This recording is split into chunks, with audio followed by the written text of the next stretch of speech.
Mm.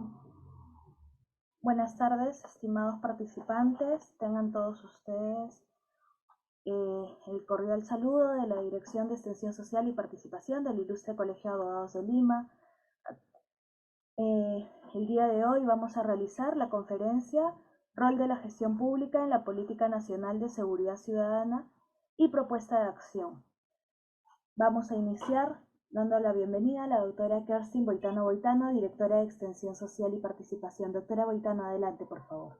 Gracias, Sofi. Darle a todos los asistentes una cordial bienvenida de parte de la dirección como parte de la serie de conferencias, seminarios y capacitación permanente que la Dirección de Extensión Social y Participación viene procurando al agremiado y al público en general. Me es grato además presentarles esta conferencia titulada Rol de la Gestión Pública en la Política Nacional de Seguridad Ciudadana y Propuesta de Acción, de la mano de la Asociación Distrital de Abogados del Distrito de San Borja y de nuestra querida amiga Carmen Rosa Rodríguez.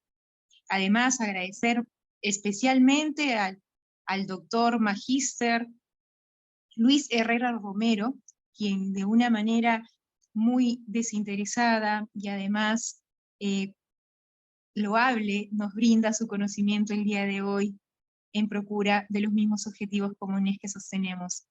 No me queda más que bienvenidos a todos y que disfruten la ponencia. Gracias, doctora Boitano.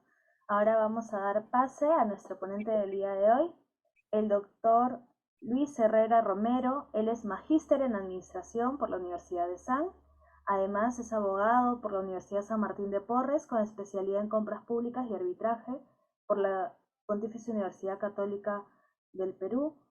También es gestor de proyectos en el campo público y privado, director general de Administración del Ministerio de Defensa y presidente de la comisión que implementó la Agencia de Compras de las Fuerzas Armadas, oficial del Cuerpo Jurídico de la Marina. Con ustedes el doctor Luis Herrera Romero. Un gusto tenerlo con nosotros, doctor. Adelante, por favor. Bien, buenas noches. Muchas gracias por las palabras. Mi saludo al Colegio de Abogados y principalmente a la Asociación Distrital de Abogados de San Borja. Somos vecinos acá del distrito. Y siempre es un gusto poder compartir estas palabras con este auditorio y con otros auditorios de uno de los temas que es quizás el más importante dentro de la preocupación ciudadana, ¿no? Que son los temas de la inseguridad ciudadana y que desde el punto de vista de la gestión pública se traducen pues en la necesidad de conocer e implementar la política nacional de seguridad ciudadana. Como se ha señalado, yo he tenido oportunidad no solamente de estar en el Ministerio de Defensa y ser oficial en retiro de la Marina de Guerra, sino de haber trabajado muchos años con la policía, diversos proyectos en materia de procesos, en materia de personal, en temas educativos, sino que además también he sido jefe de gabinete de asesores del ministerio y por tanto una visión global tenemos de esta problemática que quiero compartir con ustedes esta noche. Esta propuesta, en esta conversación, vamos a tratar 5 temas puntuales. El modelo sistémico de la gestión pública, porque es importante de plano entrar a discutir que cuando hablamos de seguridad ciudadana, estamos hablando necesariamente de la existencia de todo un sistema, y no un sistema normativo, sino un sistema como tal organizacional que funciona, a veces bien y a veces mal, pero que tiene que funcionar eficientemente para lograr eso que todo ciudadano quiere, ¿no? La tranquilidad y la paz social. Entonces, entendamos, conociendo el modelo, podemos entonces entrar al detalle del sistema. ¿Cuál es su cadena de valor? ¿No? ¿Cuáles son las estructuras tanto a nivel presupuestal como a nivel organizacional de los cuales hay que conocer e identificar en relación también a lo que todos conocemos como es la Política Nacional de Modernización de la Gestión Pública? Con este punto ya entrar en directo a trabajar y a refrescar cuáles son los factores de riesgo que existen cuando hablamos de seguridad ciudadana y que es importante conocerlo desde el punto de vista del gestor, porque definitivamente para que haya un impacto positivo en la acción de la política nacional, cada uno de esos factores tiene que ser atendido, tiene que ser trabajado con satisfacción del usuario, que al final somos todos nosotros. Hay una brecha definitivamente que nosotros en líneas generales, por el quehacer diario, lo conocemos como victimización, ¿no? La percepción que tiene la ciudadanía en general respecto a qué estado, cómo siente la seguridad ciudadana, ¿no? Pero esto que es un indicador de impacto, en el fondo esconde una serie de brechas, tanto conceptuales como brechas operacionales que hay que identificar para ver por qué es que la seguridad ciudadana anda tan bien, anda tan mal, cuáles son los factores que inciden en eso. Y en función de esas brechas es que proponemos una serie de propuestas de acción para poder mejorar el sistema, ¿no? Ese es el marco conceptual a lo largo de lo cual nos vamos a desarrollar esta exposición. Como digo, el primer punto que tenemos que entender es el modelo sistémico de la gestión pública. ¿Y a qué llamo el modelo sistémico de la gestión pública? Todos nosotros como abogados estamos formados, obviamente, en el entendimiento, en el conocimiento y en la interpretación de la ley. Y cuando hablamos de gestión pública, quizás nos llevamos siempre por el lado formal, por el lado de la LOPE, la Ley de Organización del Poder Ejecutivo y todas las normas de creación y diseños organizacionales de los sectores. Pero realmente cuando hablamos de gestión pública, estamos hablando de un modelo mucho más grande y mucho más profundo, y que tiene su necesaria correlación, y hay que entenderlo así, con lo que se conoce en la ciencia política como la agenda política de los gobiernos de turno.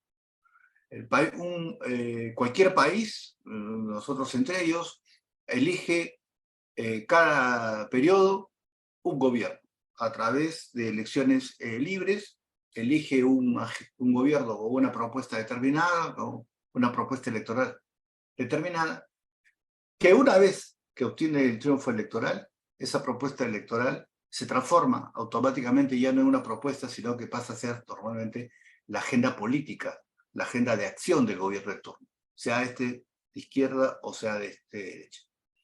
¿Cuál es la constante que hay en cualquiera de estas, o debiera de haber en cualquiera de estas acciones? Ciertamente es la existencia de una visión de parte de quien hace la propuesta, ¿no? De este gobierno. Entonces dicen, okay, nosotros pensamos que el Perú, hacia el 2030, hacia el 2040 o hacia el 2050, debe estar en estas condiciones. Entonces, para poder lograr esa visión, ¿no?, esa agenda política se tiene que asentar necesariamente en algo que se conoce como los modelos de gestión pública. Los modelos de gestión pública tienen que ver con la concepción de dos términos que todos conocemos: eficiencia y eficacia.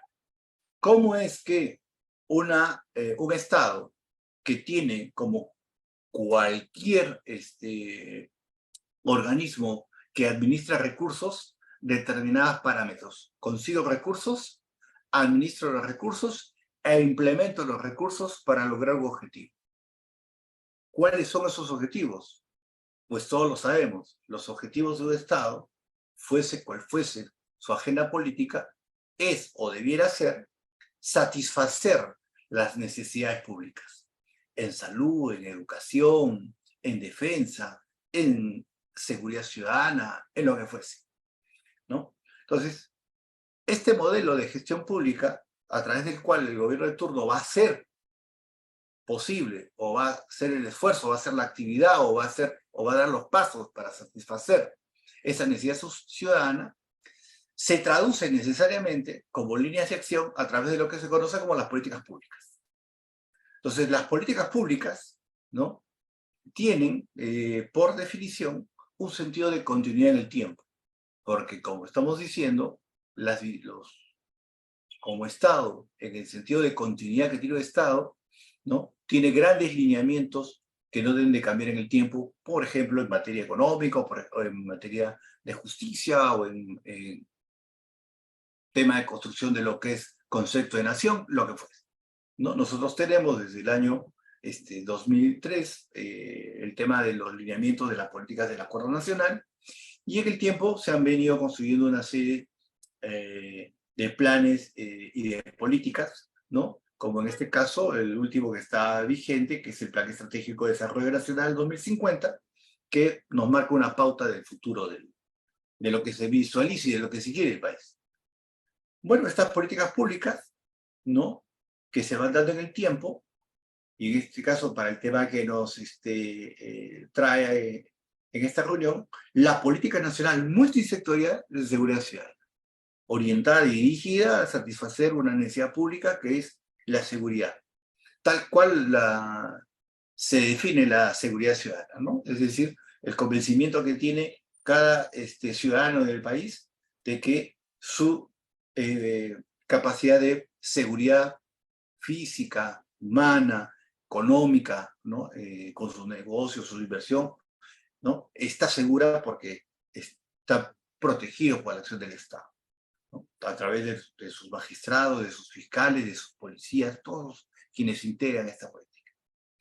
Muy bien, estas políticas públicas, en su proceso de construcción, se implementan a través de programas dentro del marco de lo que se conoce como el manejo responsable del presupuesto público, programas presupuestales orientados bajo la lógica de lo que es el presupuesto por resultados, que es decir, que es una lógica presupuestal a través de cual el Ministerio de Economía busca cada vez más asegurar que todo el recurso del Estado asignado a satisfacer una determinada necesidad pública se utilice y se gaste de manera efectiva en esa necesidad y no en otras cosas. Y para poder determinar cuánto es lo que se tiene que utilizar presupuestalmente, en qué etapas se tiene que utilizar, en qué fases, pues esas políticas públicas desarrollan detrás de sí planes estratégicos para su implementación. Y como todos conocemos, y vamos a ver luego, a nivel de lo que es la construcción de lo que es la doctrina del planeamiento estratégico en el país, nosotros tenemos pues la elaboración de una serie de planes estratégicos, comenzando con, como hemos señalado, el Plan de Desarrollo, ¿no?, Nacional del 2050, y luego tenemos los planes estratégicos sectoriales, los PCI, luego tenemos los planes estratégicos institucionales, los PEI, y luego tenemos los planes operativos, donde ya vamos aterrizando las actividades, los objetivos y las actividades estratégicas hasta las tareas. Y esto nos va a llevar, pues, obviamente, a los indicadores, a la construcción de los indicadores, para poder, ¿no?, de acuerdo a cada objetivo planteado, ir evaluando el cumplimiento de los objetivos de ese plan estratégico y, por ende, lograr los objetivos de la política establecida. Y esto tiene que seguir también una lógica que es dimensionar el tema del impacto de la política en la población, porque efectivamente ninguna política nacional en su proceso de implementación, a través del plan estratégico que fuese, se va a implementar de manera inmediata para la totalidad de la población. No es así. Se va a implementar en función a un tamaño de población que va a ser impactada directamente de manera inicial por esta política y posteriormente se irá expandiendo a otros beneficiarios. Y todo eso se tiene que ir dimensionando. ¿Y por qué es importante esto? Porque todo hacedor de políticas públicas, en el momento que elabora la política pública, tiene que definir un presente, ¿no?, una situación actual, que en materia de lo que es elaboración de políticas públicas se conoce como la determinación de la brecha. ¿Brecha de qué? La brecha para poder lograr satisfacer la necesidad pública de manera efectiva, ¿no? Si nosotros revisamos, por ejemplo, la Política Nacional de Modernización del 2030 de la gestión pública, nos encontramos que esta política se señala y se pone como objetivo, dice que para el año 2030, ¿no?, la gestión pública en el Perú debe dar o debe lograr brindar a la ciudadanía servicios públicos de calidad. Ese es un enorme reto, porque cuando se habla de calidad en el servicio público, y en general, el concepto general de calidad lo que nos dice es que el servicio es brindado a un nivel superior al que el usuario lo esperaba originalmente. Es decir, hemos superado la barrera de satisfacción del usuario, lo hemos sorprendido al usuario y le hemos dado un servicio mucho mejor al que esperaba. En este momento se genera la calidad. Y ese es el reto que la Política Nacional de Modernización se está planteando para el año 2030, ¿no? Y ese es un reto que, como digo, busca cerrar una brecha.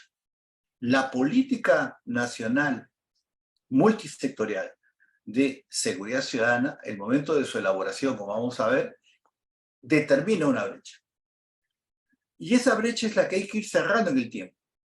Pero la brecha nunca es estática. ¿Por qué? Porque por las condiciones, por las tendencias que nosotros conocemos, como por ejemplo las tendencias demográficas, las tendencias de salud, ¿no? Entonces, y otro tipo de tendencias, tenemos que, por ejemplo, hoy día en el Perú tenemos 33 millones de habitantes. Pero en 2040 vamos a tener 42 millones de habitantes. Hoy día tenemos una proporción de población que vive en el campo y una proporción de población que vive en la ciudad, ¿no? Entonces, 75-25. Pero para el 2040, la proporción de la población que va a vivir en el campo y en la ciudad va a cambiar. Va a ser posiblemente 85-15. Quiere decir que vamos a tener más población en las ciudades, lo que quiere decir que vamos a tener posiblemente mayores situaciones de hacinamiento, vamos a tener que brindarle a la población mayores y mejores servicios a nivel de luz, de agua, de transporte, ¿no? Y todo eso dentro de un marco de un entorno social y económico que busca generar en el ser humano o en el ciudadano peruano la satisfacción de sus necesidades sociales, económicas, personales, de salud, a través de la dotación de buenos servicios públicos y puestos de trabajo. Pero si eso no se da, pues obviamente estamos en un campo en el cual la brecha de seguridad ciudadana posiblemente se pueda ir incrementando.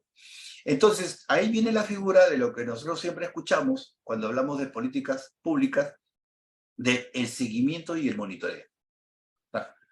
Hoy día hemos hecho la política pública dentro de este marco, de este modelo político, porque como hemos señalado, la gestión pública no es estática, ¿no? La gestión pública es, por definición, dinámica, ¿no? Esa brecha que hemos definido en el momento de hacer la política, hacia el 2050, que es la meta que nos ha puesto el Plan de Desarrollo Nacional, con un objetivo que ha planteado de manera bastante interesante, ¿no? El Plan de Desarrollo Estratégico Nacional para el 2050 dice que para el 2050 el Perú va a ser una sociedad democrática, pacífica, respetuosa de los derechos humanos, libre completamente del temor y la violencia. Eso obviamente es una meta ambiciosa. Entonces, llegar a esa meta, a cualquiera otra de las metas que este plan estratégico señala o cualquier otro plan hacia el futuro señale, requiere necesariamente la implementación de las estrategias de seguimiento y monitoreo. Pero ahí es importante señalar que la importancia de este tema, no solamente de la política nacional multisectorial de seguridad ciudadana, sino de todas las políticas públicas en general, es que si los gobiernos llegan a tener éxito en la provisión satisfactoria de los servicios públicos, ¿no? Lo que logra y se impacta, de acuerdo a cómo se conocen los modelos de ciencia política, es fortalecer lo que se conoce como la gobernabilidad, ¿no? En lo que se llama la fórmula de la gobernabilidad, se dice que los gobiernos legalmente elegidos y legitimados en su accionar por una gestión pública eficiente son los gobiernos que generan una gobernabilidad mucho más estable, mucho más sólida, ¿no? Entonces ese es un reto obviamente importante de los gobiernos a través de los modelos de gestión pública de poder lograr. Pero esto, para concluir el modelo, se da siempre en entornos altamente volátiles, ¿no? es lo que se conoce en temas de gestión como los entornos VICA. ¿Qué son los entornos VICA?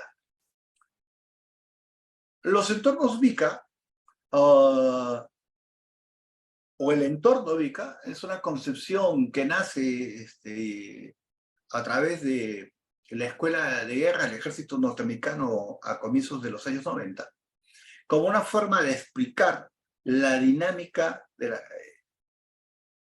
del cambio que existe en el mundo al término de la Guerra Fría, y que posteriormente se replica para estudiar la dinámica de cambio en lo que son los mercados altamente competitivos, donde, sobre todo por la introducción de la tecnología que cambia rápidamente, ¿no? Los modelos o las proyecciones, ¿no? Las estrategias, los diagnósticos cambian rápidamente. Pero no solamente cambian rápidamente, ¿no? O sea, es un entorno completamente incierto. Primero, por la volatilidad del cambio. Cambio que viene promovido, como digo, esencialmente por los cambios y la fuerza tecnológica. Hoy día, por ejemplo, que ya estamos hablando del tema de la inteligencia artificial, nadie puede predecir cómo va a venir la dinámica del cambio a través del tema del uso de la inteligencia artificial, por ejemplo, en el mercado laboral. Y si eso impacta seriamente en el tema, por ejemplo, de la generación de puestos de trabajo, puede impactar eso definitivamente de manera negativa en el contexto de la seguridad ciudadana, porque, como vamos a ver, es uno de los grandes factores de riesgo, es el desempleo, ¿no? Entonces, hay una dinámica en el entorno que tiene que ser considerada, pero que tiene que ser monitoreada continuamente. Y además es incierto, porque nosotros no sabemos qué puede estar pasando en estos momentos, por más que existen en estos momentos acceso a la información global, ¿no? ¿Qué desarrollos tecnológicos pueden sorprendernos dentro de 6 meses, dentro de un año? O no sabemos ni siquiera si es que, por ejemplo, la actuación de determinado, y ya entrando en lo que es, por ejemplo, el modelo de seguridad ciudadana, no sabemos, por ejemplo, si la actuación de determinados carteles delictivos, ¿no? Se esté realizando de la manera como tradicionalmente se investigaba ese delito. Por ejemplo, si hablamos de lo que es crimen organizado, de lo que es tráfico ilícito de drogas, lo que fuese, sino que sabemos por definición que el crimen organizado tiene la característica de que es altamente cambiante, ¿no?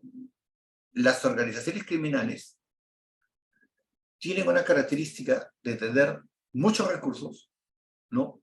Una gran facilidad para poder adaptarse a los cambios, ¿no? Del entorno a una velocidad que normalmente la gestión pública del Estado no lo puede hacer.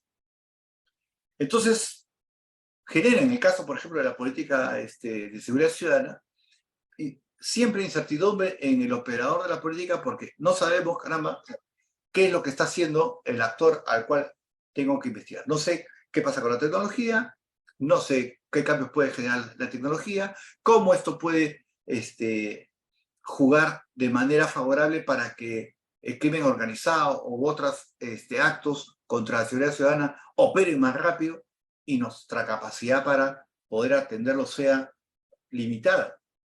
Entonces, además porque es complejo, porque existen multiplicidad de actores en este tipo de modelos, en este tipo de escenarios, ¿no? En el caso de la seguridad ciudadana, los actores que participan son muchos. O sea, estamos hablando de carteles, estamos hablando de bandas que ahora ingresan por la frontera, estamos hablando de minería informal, estamos hablando de narcotráfico, estamos hablando de remanentes terroristas, estamos hablando de pérdida de empleo por el impacto de la tecnología. O sea, son muchos los actores.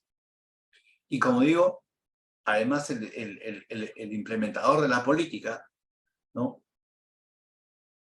No siempre lo digo, las señales que los actores que participan en estos sectores envían son las que consideramos que son. Pues, es ambiguo, ¿no? Entonces, eso obviamente genera en el momento, en la implementación de las políticas públicas una complejidad, ¿no? Que hace necesariamente que el operador, el implementador de la política pública esté pues en la necesidad de ir, por lo menos tratar de estar a la velocidad de estos cambios para poder entender y sobre todo adelantarse a situaciones.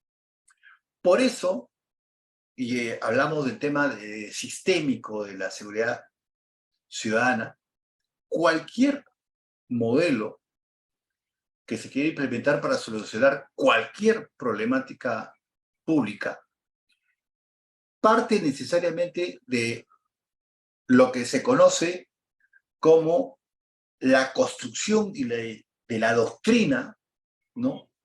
Que no viene a ser otra cosa que el conocimiento cabal de la problemática que vamos a atacar. Y además, la doctrina refleja la forma de pensar del Estado, del actor que está implementando esa política pública, ¿no? Porque dado que la política pública responde, como hemos dicho, en un modelo político a una agenda, ¿no? País, pero también a una agenda política, entonces, ¿cuál es el comportamiento? ¿Qué es lo que piensan esos agentes respecto a la política pública?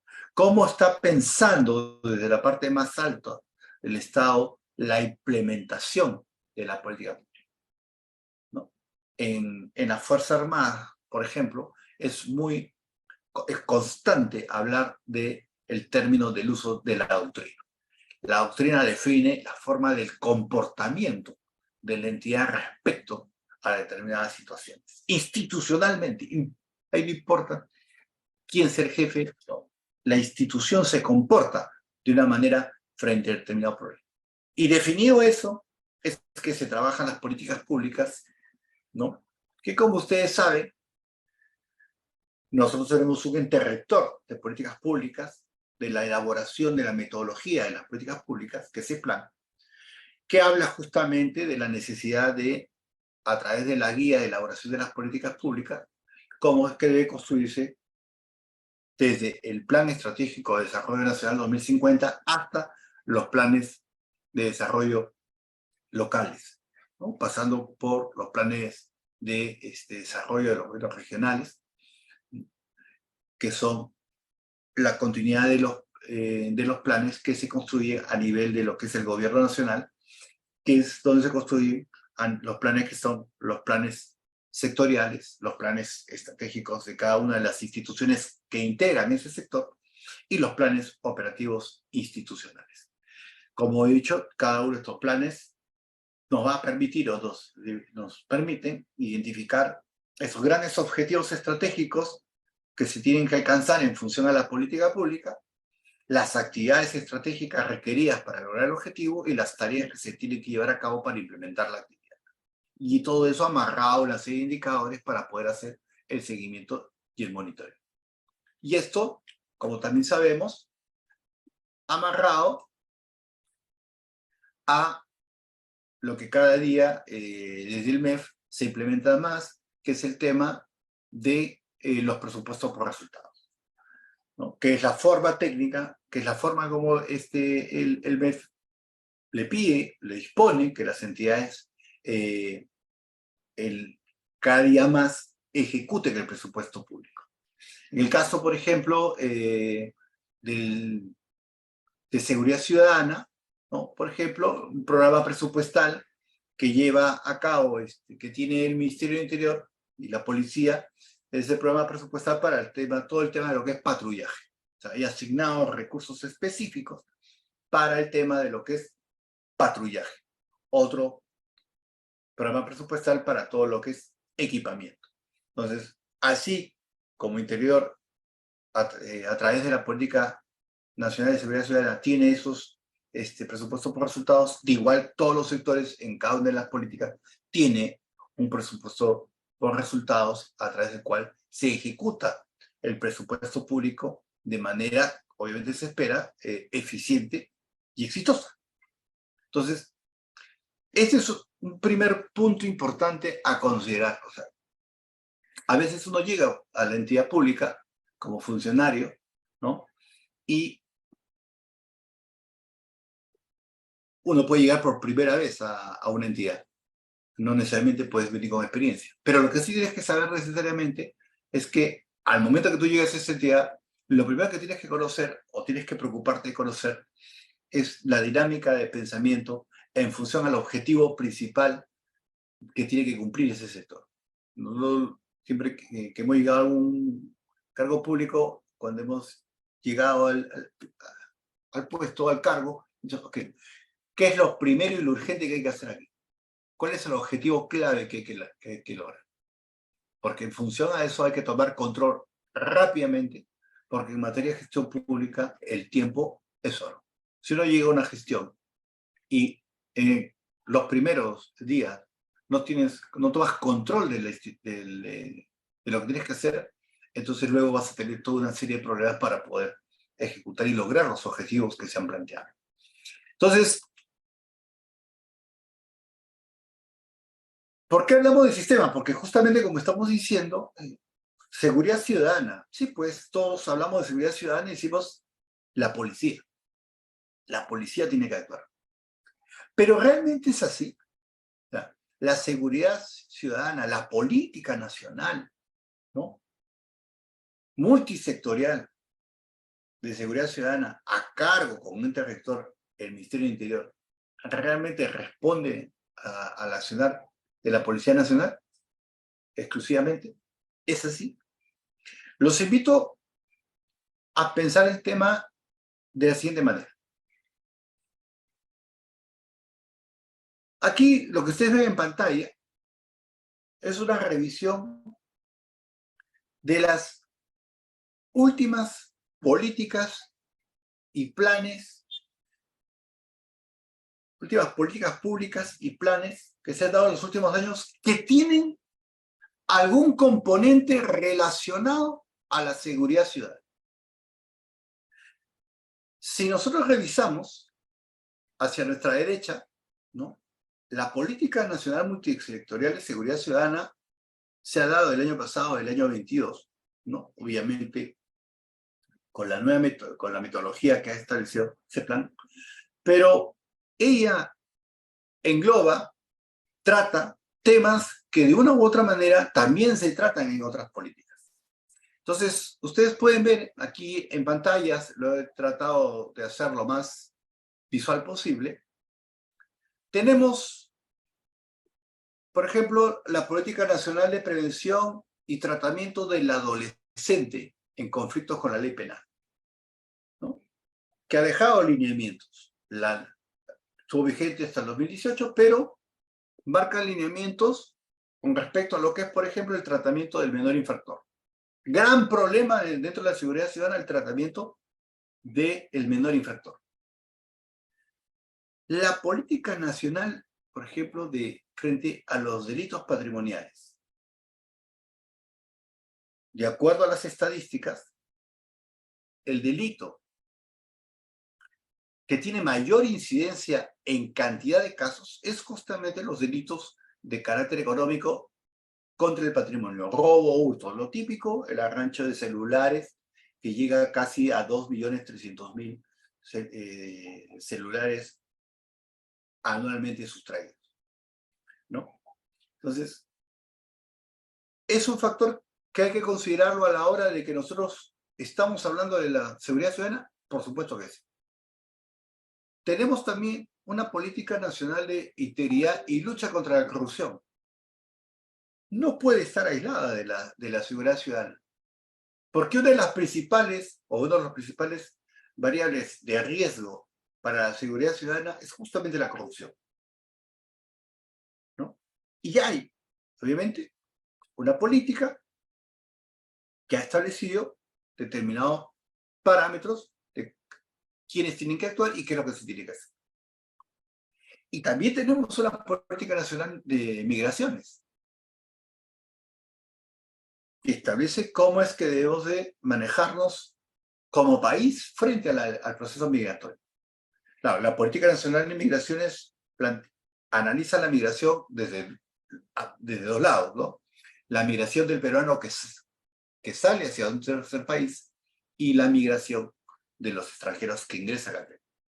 Ciertamente, desde el punto de vista de la seguridad ciudadana, que lo que nos va a interesar es este segundo paso, ¿no? Quienes ingresan al Perú. La estadística, todos la conocemos, nos dice cerca de 1.800.000 migrantes han ingresado al Perú en los últimos años, desde el 2016 hacia adelante, de lo cual aproximadamente 1.200.000 son ciudadanos venezolanos.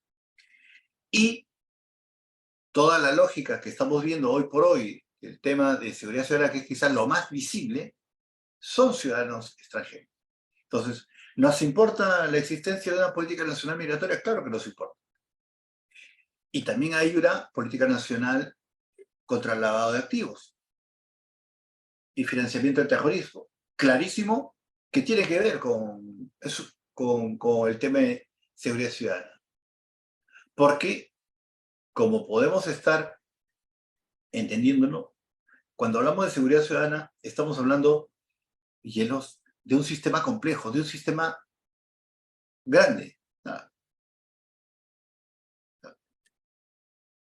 No solamente es el delito patrimonial, no solamente es la extorsión, estamos hablando de algo demasiado grande, demasiado complejo, ¿no?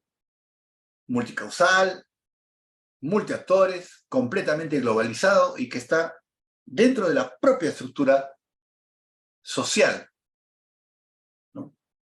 La corrupción, el lavado de activos, los menores infractores, todo eso tiene que ver con la seguridad ciudadana. Y tenemos políticas que tienen que ver con eso.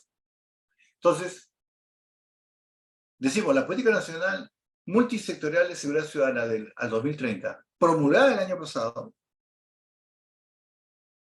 entendía con el conjunto de otras políticas nacionales que tratan componentes relacionados a la seguridad ciudadana, forman un sistema, ¿no? Y ahí tenemos, por ejemplo, la Política Nacional de Desarrollo e Integración de las Fronteras. ¿Nos interesa? Por supuesto que nos interesa, porque justamente uno de los grandes temas o los factores de riesgo en materia de seguridad ciudadana es la porosidad de las fronteras. Hemos tenido previamente un Plan Nacional de Seguridad Ciudadana que estableció también una lógica de comportamiento, ¿no? Una de las más importantes, la lucha contra el crimen organizado. Evidentemente pues, hay que entender en su conjunto. Igual contra la lucha contra el terrorismo y, por ejemplo, la política nacional marítima. Es una política nacional orientada más a la concepción del desarrollo, del mar como un factor de desarrollo para el país, pero que tiene un componente relacionado a la seguridad ciudadana esencial, que es el control, obviamente, de la seguridad, de la no comisión de hechos delictivos a través de los puertos, principalmente el narcotráfico, ¿no? U otro tipo de contrabando. Entonces, hay que tener identificada, hay que tener identificada. Ciertamente la política nacional penitenciaria, ¿no? La política nacional contra las drogas, la política nacional de trata de personas y la política nacional de seguridad ciudadana, pues integran toda esta lógica. Pero aquí, dos comentarios.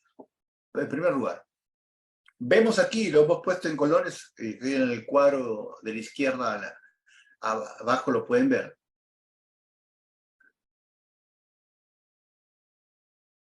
¿Tendrá lógica, por ejemplo, que el Ministerio de Justicia sea el ente rector para, por ejemplo, delitos patrimoniales? ¿O para lavado de activos? Entonces, ¿tendrá lógica, por ejemplo, que Relaciones Exteriores vea el tema, por ejemplo, de las fronteras? O sea, No estamos diciendo que no lo sea, pero sí ciertamente este es un tema tan grande que tenemos multiplicidad de actores relacionados a diversos temas de la seguridad ciudadana que no permiten afirmar que la Política Nacional de Seguridad Ciudadana sea el único instrumento y por ende el Ministerio del Interior que lo lidera sea la principal institución que vaya a lograr o a generar el impacto positivo que se quiere en materia de seguridad ciudadana. ¿Por qué? Porque tenemos dispersión de políticas al respecto, tenemos un enfoque fragmentado de la problemática producto de que se ha ido abordando en el tiempo, pero seguramente ya viene siendo el tiempo de que se generen mesas de trabajo para poder unificar o plantear toda esta lógica ya desde un enfoque que permita hacerle un seguimiento y un monitoreo conjunto a todas estas políticas. Aquí me detengo en un detalle. Tenemos quizás un desorden a nivel de las políticas nacionales porque tenemos también los que se llama la Política Nacional Multisectorial de Seguridad y Defensa Nacional, que está a cargo del Ministerio de Defensa. Y esa política señala que ve no solamente la seguridad y la defensa desde el punto de vista militar, sino que lo ve también desde el punto de vista de la seguridad humana. Y cuando habla de la seguridad humana, está hablando del tema del orden interno y obviamente de lo que es la seguridad ciudadana. Entonces, ahí hay una especie de colisión, porque también la política nacional de seguridad y defensa nacional también tiene que ver con aspectos de lo que tiene que ver con gestión de riesgo de desastres, pero gestión de riesgo de desastres tiene otro sistema, que es el sistema de gestión de riesgo de desastres. Entonces, tenemos un sistema de seguridad y defensa nacional, tenemos un sistema de seguridad ciudadana, tenemos un sistema de gestión de riesgo de desastre. Varios con puntos, los tres con puntos en común, ¿no? Sin embargo, es bueno señalar que el único sistema que tiene reconocimiento a nivel constitucional y que está presidido por la Presidenta de la República en este momento es el sistema de seguridad y defensa nacional, ¿no? Entonces, como digo, es necesario repensar y entrar en profundidad para poder adecuar esta gran cantidad de políticas, objetivos y tareas dispersas entre varios sectores. Pero lo que sí podemos extraer de estas políticas nacionales vigentes o que se han venido trabajando algunas y que han terminado su periodo hace muy poco, pero que han dejado un pensamiento, una forma de pensar, tratando de entender cómo es que como país entendemos la seguridad ciudadana. Entonces, lo que planteo en esta lámina es lo que hemos extraído, porque venimos nosotros trabajando este tema y estudiando estas políticas, lo que hemos extraído de todas estas políticas. Y todas estas políticas nos hablan de los temas que tenemos en pantalla. Todas orientadas, nos dice que todas las políticas están orientadas, por ejemplo, a conseguir o a lograr los objetivos de desarrollo sostenible para el 2030, son 17, ¿no? Hambre cero, desarrollo económico, igualdad de género, todos los temas que todas hablan de la necesidad, ciertamente, de defender los derechos humanos, la igualdad de género, interculturalidad, el enfoque de la seguridad ciudadana. Algunas de las políticas habla de la seguridad ciudadana con enfoque humano, la integración de las fronteras, la necesidad de tener una política criminal reflexiva, es el término que utiliza, la necesidad de concentrar y de concebir al niño como un sujeto de tutela que requiere ser reorientado, y cómo al niño no hay necesidad en lo posible de imponerle una sanción represiva, sino orientarlo. La no discriminación y la no criminalización a la migración, y la rendición de cuentas por la ejecución de cualquier política. no existe una doctrina en materia de seguridad ciudadana, es una construcción, ¿no? Conceptual que surge a raíz del marco conceptual de cada una de las políticas que hemos visto. Es una forma de poder, de plantearnos cómo es que como país estamos pensando o estamos enfrentando o afrontando el manejo del tema de la seguridad ciudadana. Estos vendrían a ser los lineamientos actuales, ¿no?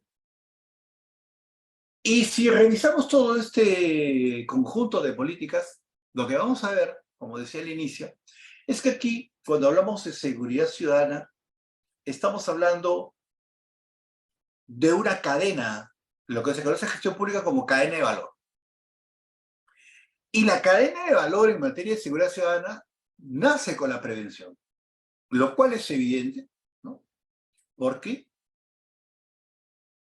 el rol del Estado al momento de satisfacer, como hemos dicho al inicio, la necesidad pública, es que si el Estado es eficiente en satisfacer la necesidad pública, pues no debería haber ocurrencia de delito. ¿Por qué? Porque hay pleno empleo, porque hay plena salud, porque hay un nacionalismo fuerte, hay un sentido de seguridad y defensa nacional muy arraigado a la ciudadanía, o sea, todo muy bien. Entonces, como la prevención funciona muy bien, se entiende de que la comisión de ilícitos debiera disminuir. Pero la prevención que está asignada a lo largo de las diversas políticas que estamos revisando, tiene toda una serie de actores. Los sectores, a través de su ministerio, la Contraloría, la Procuraduría, el Congreso de la República, a través de la dación de ley, la policía, en sus actividades, ¿no?, de acercamiento a los barrios, ¿no?, los gobiernos regionales, los gobiernos locales, a través también de su rol, ¿no?, principalmente los gobiernos locales. Entonces, la prevención, como diría ese viejo lema, estaría todos. Todos tienen que ver con prevención. Pero cuando la prevención no funciona y se comete el ilícito, o hay riesgo de que se cometa un ilícito, entonces el otro paso de la cadena es la investigación. Porque la investigación ciertamente es preventiva o posterior a la comisión del hecho delictivo. Y ahí sí estamos hablando del tema de la participación de dos entidades puntuales, el Ministerio Público y la Policía Nacional.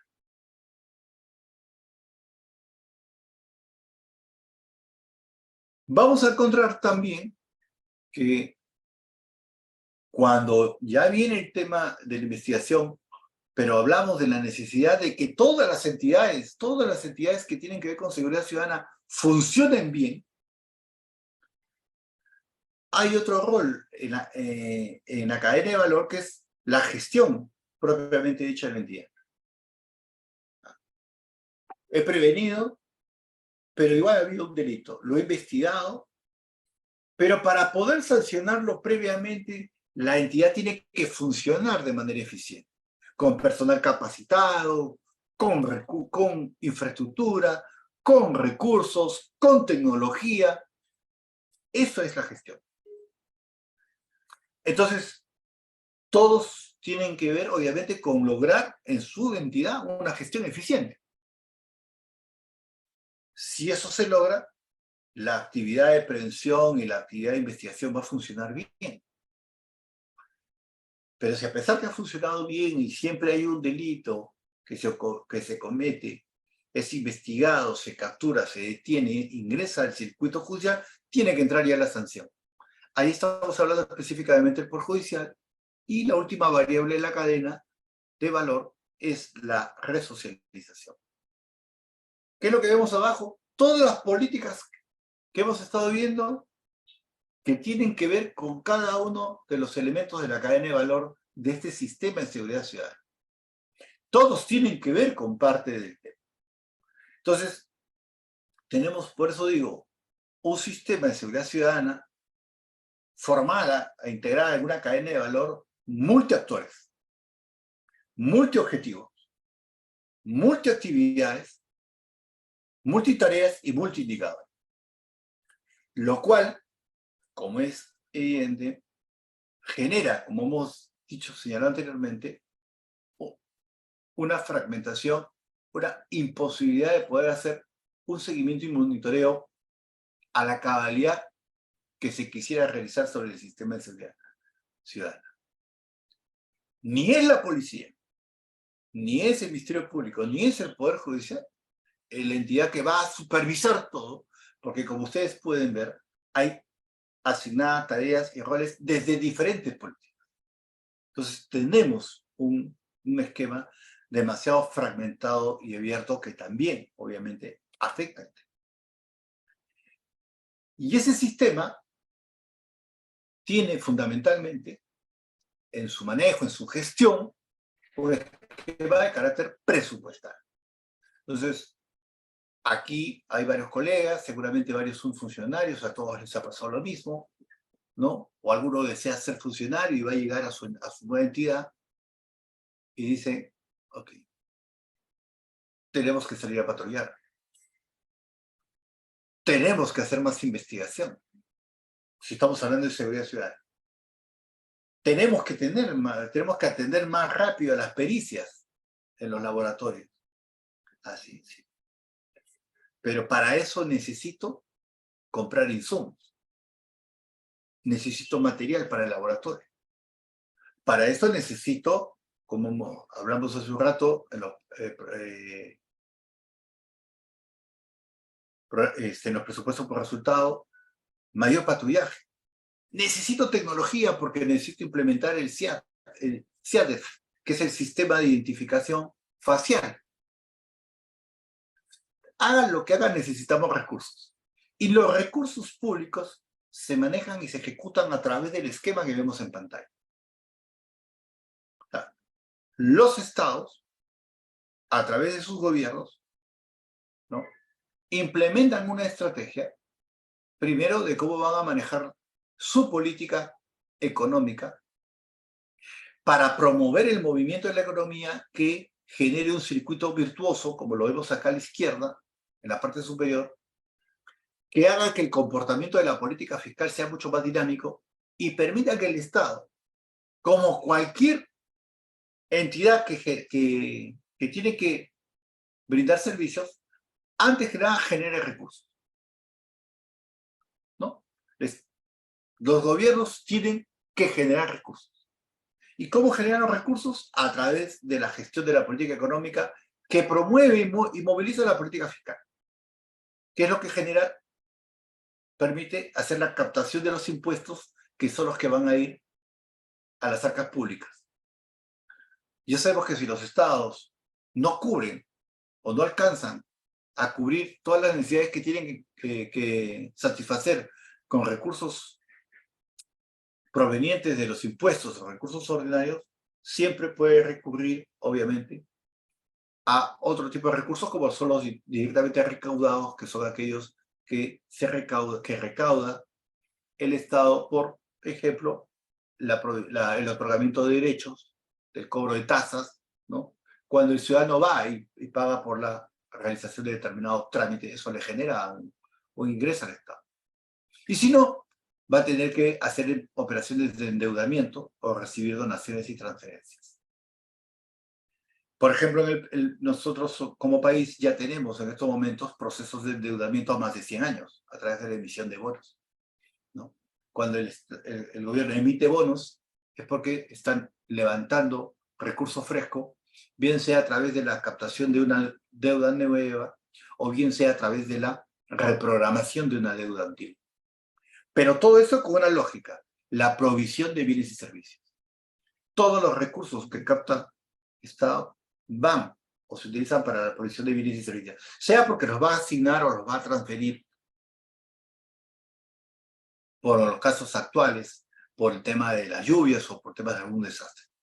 Una estrategia, en algunos casos, no es que el Estado no es que transfiera dinero en efectivo, sino que le otorga las autorizaciones, por ejemplo, a las entidades públicas o a los gobiernos regionales o a los gobiernos locales para que dispongan de los recursos asignados para otros proyectos para atender la necesidad urgente, ¿no? Entonces, todo eso es parte del comportamiento de la política económica, del manejo de la cosa económica dentro de esta, que se va a traducir ¿cómo?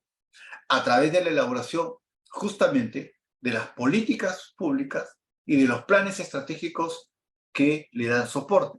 Porque cada uno de esos planes, a partir del plan estratégico institucional y sobre todo el plan operativo, va a permitir identificar las actividades en detalles que se van a realizar. Y cuando identificamos las actividades en detalle, por ejemplo, cantidad de patrullaje, la policía ha entrado, por ejemplo, en un proceso, ha entrado en una dinámica de hacer contratos de renting para el tema de la contratación de patrulleros en Lima y Callao, bajo la lógica de que es más eficiente hacer renting para no tener que comprar vehículos y luego estar asumiendo los gastos propios del mantenimiento y además la carga de lo que es la posterior caída en desuso de estos bienes. Ya vemos nosotros en las delegaciones policiales cómo tenemos patrulleros inmovilizados muchas de las veces porque les puede faltar una pieza y no hay recursos para hacer el cambio de la pieza. Hoy por hoy la policía, a través del Ministerio del Interior, está llevando a cabo los contratos que se denominan renting. Pero ¿por qué es importante? Porque o sea, esas cosas se tienen que proyectar. O sea, si por ejemplo en estos momentos, como parte de la política de seguridad ciudadana del Ministerio del Interior y la Policía Nacional, se decide ser más agresivo con el patrullaje, y si hace un dimensionamiento que no se necesitan ya 900 patrulleros, sino 1.500 patrulleros, pues eso tiene que ir al cuadro de necesidades para el presupuesto que viene para el próximo año.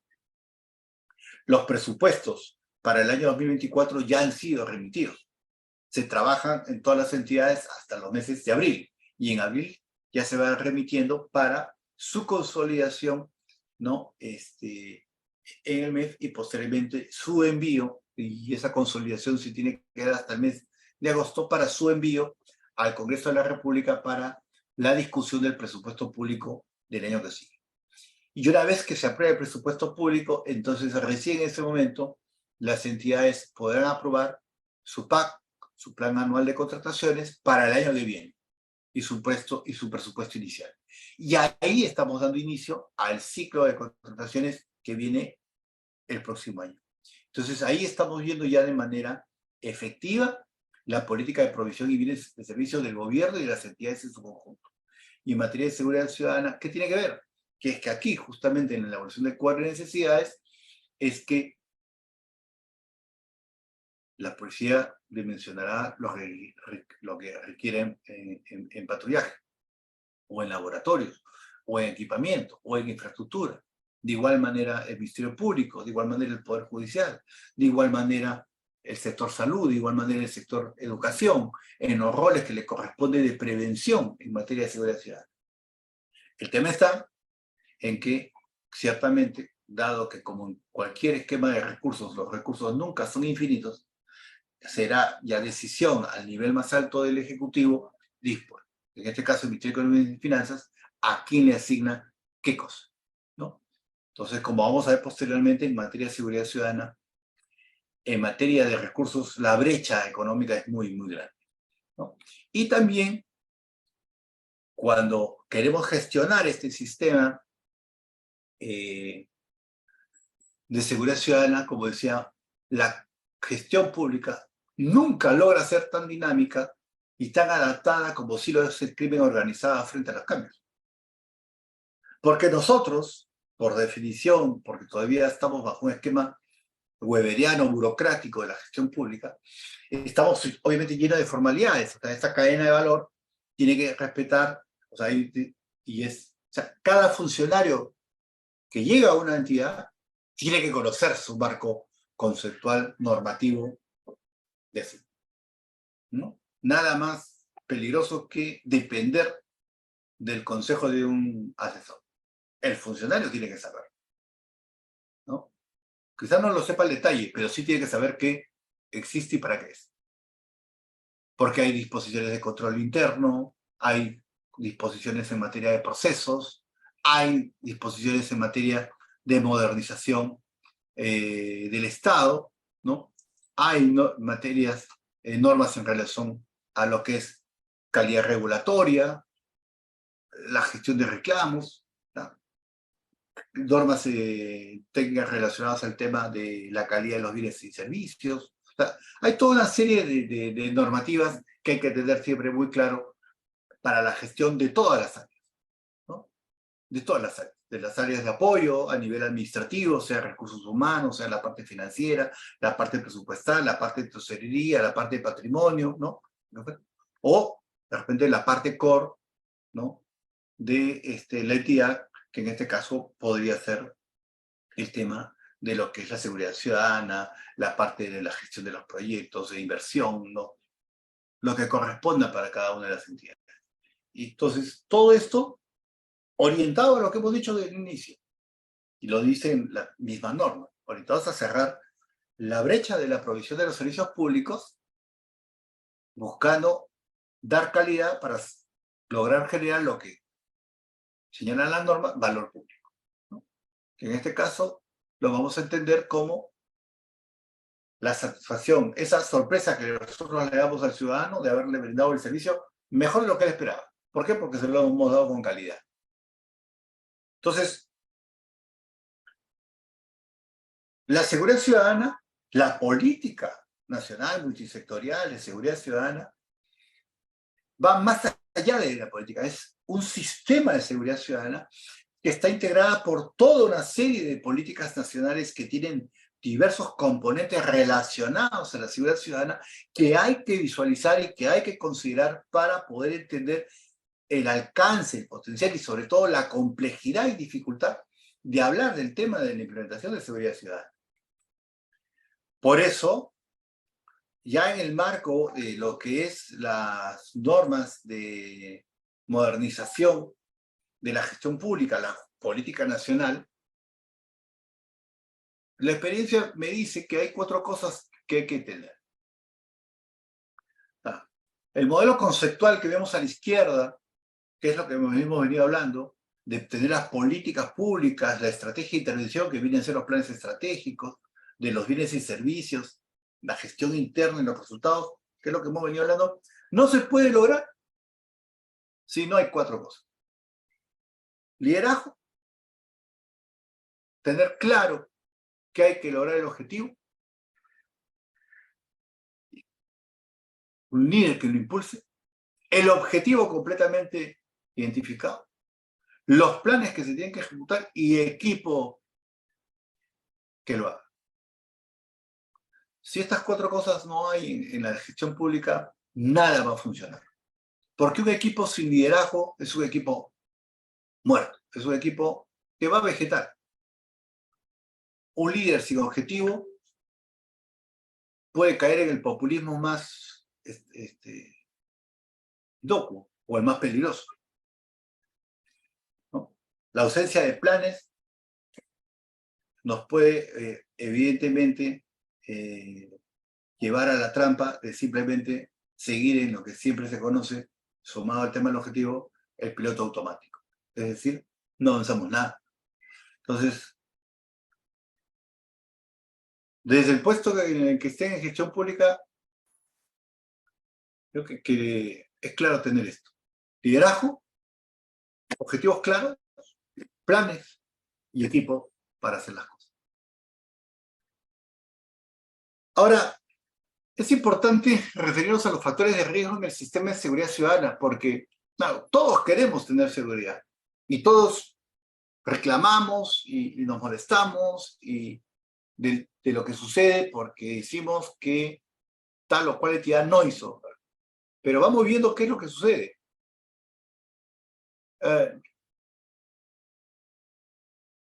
Siguiendo la cadena de valor, cuando hablamos de prevención, hemos identificado, nosotros, que comento un poco, estamos trabajando esta serie de políticas en la lógica de tratar de llevar a la integración de estos paquetes normativos. una serie de factores de riesgo considerados en cada una de ellas. Hemos identificado 96 factores de riesgo.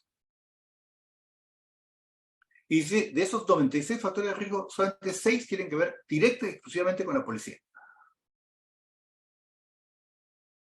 Por ejemplo, en materia de prevención, ¿qué es lo que tenemos que tener claro para poder cumplir eficientemente el rol de prevención? Las entidades que le correspondan, luchar contra la pobreza, ¿no? Mejorar todos el comportamiento ético y valores, ¿no? Así que tenemos que tener liderazgo para poder sacar las cosas adelante. Y esto no son cosas que yo los esté diciendo porque se me ocurra. Como digo, los hemos extraído y están señalados en las políticas que ya hemos revisado. El desempleo, ciertamente, como digo, es un factor de riesgo. El pobre desarrollo que puede presentar el país. La falta de identidad nacional, ¿no? La escasa prevención que puede haber en materia de crimen organizado. Conmigo, el crimen organizado, si tiene una característica, es que se adapta. Es muy dinámico. Porque siempre, o sea, como dice, se le va a capturar a la izquierda y siempre va a tratar de salir por la derecha. Y si vamos por la derecha, va a querer ir por arriba o por abajo. O sea, el crimen organizado siempre busca adaptarse a las circunstancias. O de repente no estamos haciendo suficientes acciones para vencer en el tema del BRAE. Tenemos como factores de riesgo la difusión de ideologías que atentan contra la seguridad ciudadana, el consumo de drogas. ¿No? Un tema que es bien interesante, las desventajas de la cadena de valor lícita. Todos sabemos que en materia de tráfico de ilícitos de drogas, nosotros tenemos una empresa que se llama ENACO, que sale a comprar hoja de coca.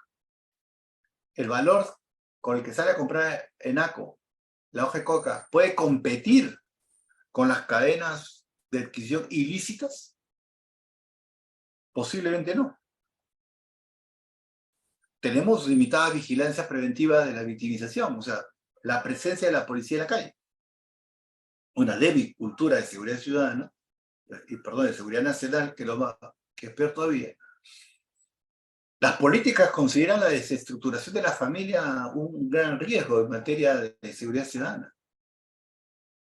Insuficientes labores en prevención del delito y falta de mecanismos para incluir a las poblaciones originarias al desarrollo nacional, que puede generar que en estos lugares las poblaciones no solamente sean afectadas por el delito, sino que además pudieran también permitir o dar pase al tema del delito.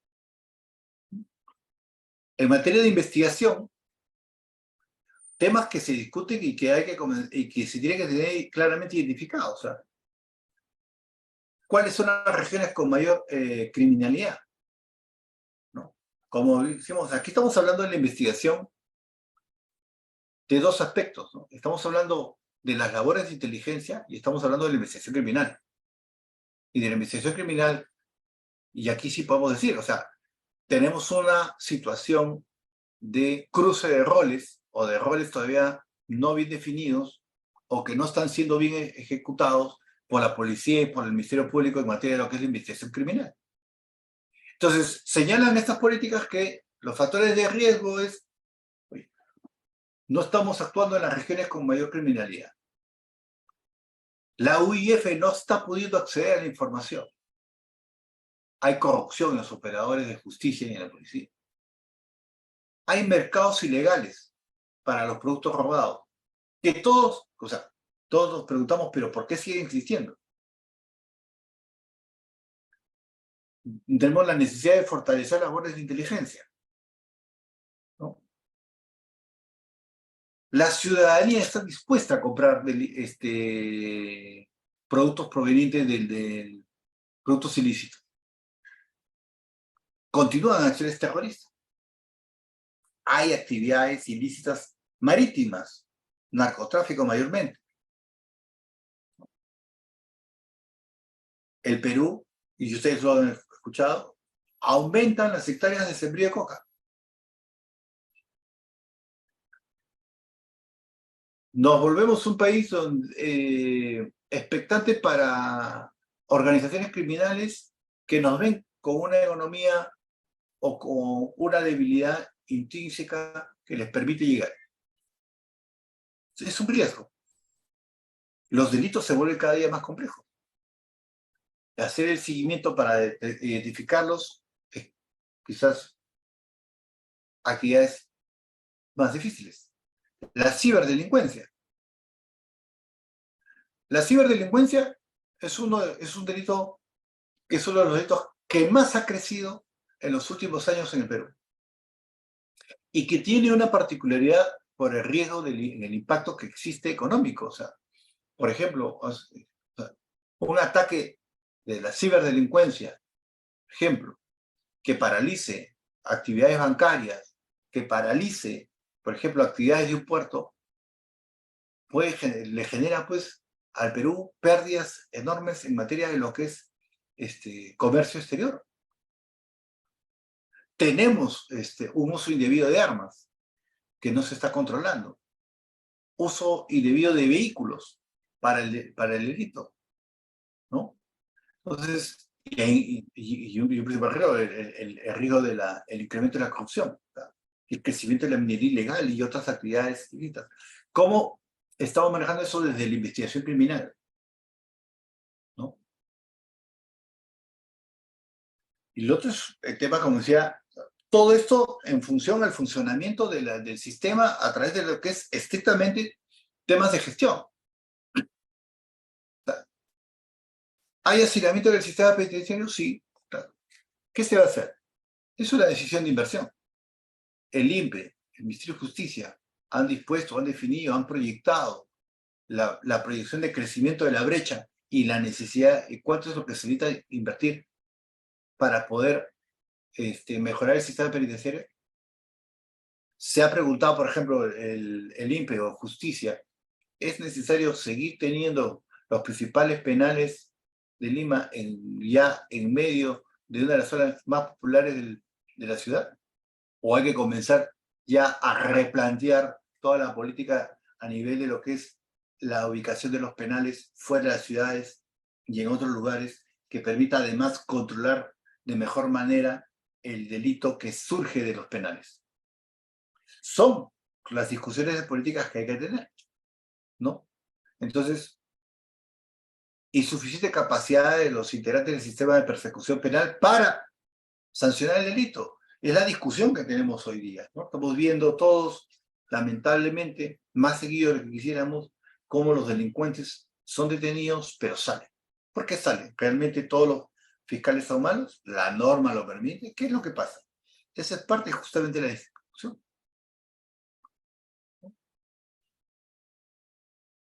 Las primeras políticas nos dicen que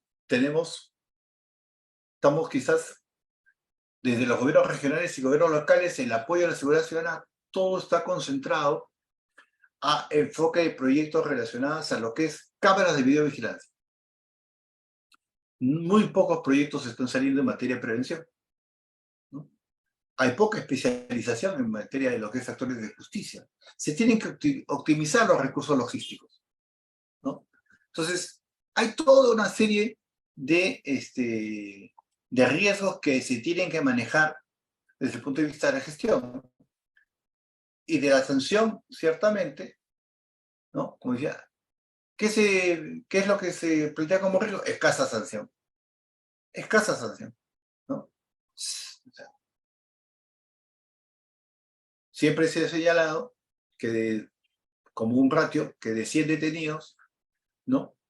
De 100 intervenidos por la policía, solamente menos del 50% llega realmente a un penal, y de ese grupo solamente pues un 15% es sentenciado, si no es menos. Entonces, obviamente, algo está pasando, porque todo ese personal, todas esas personas que no han sido sentenciadas y que han salido porque salieron después de su detención o porque salieron por exceso de carcelería, en algún lugar están y algo están haciendo. Posiblemente sigan delinquiendo. como ya hemos visto en todas las personas que se detienen, que se comprueba que ya habían sido detenidos previamente 2, 3, 4 y 5 veces. Entonces tenemos un sistema sancionador que las propias políticas consideran débil. Entonces, y tenemos un sistema sancionador a nivel, ya no hablemos solamente del tema penal, sino hablemos del tema administrativo también débil. A veces escuchamos que sale Contraloría a decir que hemos perdido tantos miles de millones de dólares producto de la corrupción. La pregunta es, ¿esa es una evaluación estadística o es un reporte real? Porque si fuese un reporte real, ¿dónde están los detenidos por esa sustracción de dinero? ¿Dónde están las denuncias? ¿No? Entonces, serie de preguntas que se tienen que hacer, como digo, en una dinámica mucho más amplia y mucho más centralizada de la visualización de todas estas políticas. Y finalmente, lo que señalan estas políticas es que tenemos un bajo impacto de la reinserción en el sistema penitenciario. Entonces, algo está fallando. ¿Qué está fallando? El hacinamiento, la falta de tratamiento penitenciario, la falta de oportunidades para quien sale de un penal. ¿Qué es lo que está fallando? Entonces, todas estas cosas son factores de riesgo que hay que considerar al momento que se habla del tema de seguridad ciudadana desde el punto de vista de la gestión, porque todas son decisiones de gestión en una entidad pública. Y aquí, como les decía, o sea, si lo vemos desde el punto de vista del indicador, o sea, de 96 factores de riesgo, la mayor cantidad está concentrado en el tema de la gestión, o sea, en la capacidad de que la entidad haga lo que tiene que hacer. Entonces, esos son temas puros de gestión. Luego, obviamente, el tema de investigación, que no es propiamente un tema de gestión, pero requiere de la gestión para tener los recursos, las capacitaciones, para poder realizar la actividad de investigación, sea a través de la mejora de la capacidad de la inteligencia o a través del fortalecimiento de lo que es el tema de la investigación criminal. Entonces, ahí a nivel de prevención, digo, eso estaría de todo. Estrictamente a la policía como entidad, en el tema de seguridad ciudadana, los factores de riesgo que se le identifican es primero que tiene que fortalecer sus capacidades operativas, lo cual es evidente desde el punto de vista de la necesidad de implementar las especialidades. Una de las grandes discusiones a nivel del sector interior es el tema ya de la asignación de una vez de las especialidades. Lo que todos han escuchado hablar de esa discusión o debate que se dice de que antes había el tema de la policía de investigaciones, sí, pues pasó de hace 30 años. Y las últimas promociones de la policía de investigaciones ya están pues en actividad y son generales hoy por hoy, ¿no? Pero ya la gran mayoría del grueso de la policía es policía unificada y tiene que tener un código. Y tenemos que tener un código que quiere decir que tiene que ser un policía orientado a la labor de inteligencia, orientado a la investigación criminal, orientado al tema de la prevención, orientado al tema de la seguridad, o sea, orientado a algo, y generar línea de carrera dentro de cada una de estas especialidades, ¿no? Uno de los temas más saltantes es que, dado pues que todos los policías tienen una dinámica única, hemos tenido casos, o sea, conozco casos de personal especializado como perito, ¿no? Que llegaba a una dependencia en regiones, supuestamente para ser el perito del laboratorio de esa región, pero por disposición interna en el lugar fue cambiado a tránsito. Entonces, perdemos nuestro potencial. Y esas cosas hay que mejorarlas, hay que corregir. Que tenemos suficiente capacidad de investigación temprana, seguro. Porque nuevamente, o sea, vamos a ver más adelante el tema de, por ejemplo, toda investigación tiene que tener una prueba científica. Y para tener pruebas científicas hay que tener laboratorios puestos, y bien puestos. Y no es que la policía no tenga laboratorios, los tiene, los vamos a ver más adelante. Pero la implementación, el equipamiento de esos laboratorios ya es, vamos a decir, de generaciones anteriores, ¿no? Hay que actualizarlo, hay que potenciarlo, hay que fortalecerlo si es que queremos realmente avanzar en esa materia. Porque eso baja efectividad de la policía en la investigación. Si no, un delincuente no solamente puede estar saliendo porque el fiscal sea malo, sino que también hay que decirlo, puede que se esté demorando en hacer la pericia que corresponda, producto de que hay una cola de espera de las pericias en el laboratorio de la policía. Puede demorar, o sea, una extorsión atómica puede salir 24 horas, pero otra de repente puede salir de los 30 días o los 2 meses. Tiempo más que suficiente para que cualquier abogado pida pues, la salida de su cliente porque no existe una prueba científica que avale tal o cual cosa, ¿no? Fortalecer las labores de inteligencia, ¿no? Y limitada vigilancia preventiva en la victimización, bueno, eso es sobre todo fortalecer el Consejo Nacional de Seguridad Ciudadana a través de los CONESEC, ¿no? Los consejos regionales de seguridad, los consejos locales de seguridad, la relación, ¿no? Vecino-policía. Entonces, el entorno hoy día, entonces, bajo esta lógica que encontramos hoy de la Política Nacional de Seguridad Ciudadana, de la problemática de la seguridad ciudadana en general, es que, en primer lugar, la seguridad ciudadana en el Perú camina a una velocidad completamente distinta a la del crimen organizado. El crimen organizado es muy complejo y sobre todo es muy cambiante y es muy adaptativo. Va a una velocidad que no va en la gestión pública, ¿no? Tenemos un sistema de seguridad ciudadana fragmentado. Necesitamos repensarlo y concentrarlo, quizás no en una, pero con funciones y roles mucho más acotados. Y sobre todo con actividades mucho más monitoreables. Porque hay superposición de roles y actividades. En el caso de la investigación criminal es clarísimo. O sea, en el tema del Ministerio Público, muchas veces el Ministerio Público está implementando laboratorios, mejores laboratorios de los que tiene la policía, pero si el rol de la prueba científica no es del Ministerio Público, es de la policía.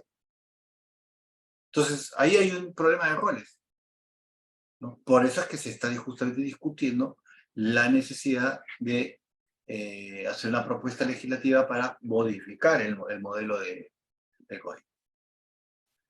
Hay debilidad en los planes de acción regional y local de seguridad ciudadana. De acuerdo a la norma, todos los años, los gobiernos regionales, los gobiernos locales deben presentar sus planes a la Dirección de Seguridad Ciudadana del Ministerio Interior, pero ese ratio está entre un 60, entre el 60 y el 70% de cumplimiento. Y por lo general, como suele suceder, los planes vienen a ser una suerte de repetición de los planes anteriores. Entonces, ahí existe una gran debilidad en poder extender la red del sistema de manejo de la seguridad ciudadana. Lo grave de este tema es que en los años se ha generado un sentimiento de impunidad a favor de la delincuencia. La delincuencia piensa que el sistema no lo va a alcanzar. Y no solamente la delincuencia de la calle, el corrupto también. O sea, piensa que el sistema de seguridad no le va a llegar. Entonces sigue robando o se siguen corrompiendo. Entonces ese es su problema.